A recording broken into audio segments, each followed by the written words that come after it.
কাছে দিলে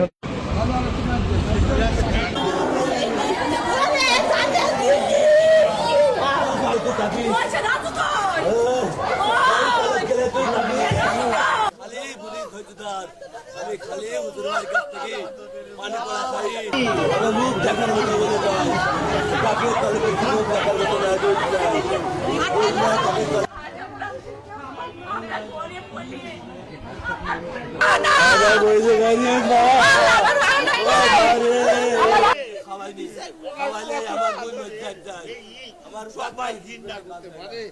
আমি আমার মেয়ে দেখি ঘৃণা করি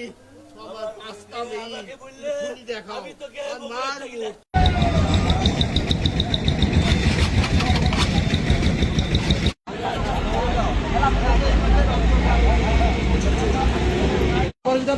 হাসপাতালে যাওয়ার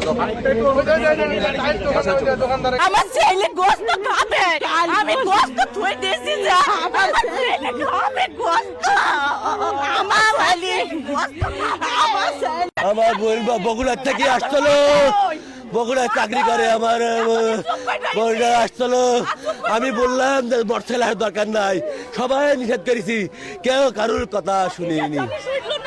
সে গাড়ি চালাতে ভালো পারে না আমার আমার আমার বোন শেষ গো আমার বোনকে আমি কত ভালোবাসি এই সংসারে বিয়ে দেওয়ার পর থেকে আমার বোন এক ফুটাও শান্তি থাকতে পারিনি গ্যারেজে আসছিলাম এখানে আমার কাজে আইসি শুনলাম অ্যাক্সিডেন্ট হয়েছে অ্যাক্সিডেন্ট হওয়ার পরে দেখলাম আইসি দেখছি এখানে লাশ পড়ে আছে বাচ্চার মা পড়ে আছে ছেলে হচ্ছে ওর বাবা হচ্ছে ওনার লাশের কোলে পড়ে আছে এই হচ্ছে দেখলাম বাবা কান্নাকাটি করছে মা আর ছেলে জায়গায় বের কিসের সাথে অ্যাক্সিডেন্ট যে কিসের সাথে হয়েছে এটা আমরা দেখি নাই আমরা পরে আসছি পরে এসে দেখলাম এইভাবে পড়ে আছে আমি তো 9:40 খবর পেয়েছি যে এখানে আপনার এটা হলো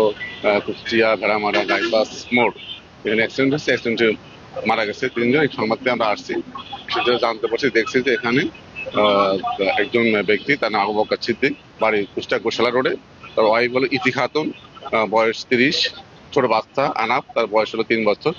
শিশুপুত্র তারা বগুড়া থেকে সেটা কোম্পানি চাকরি করে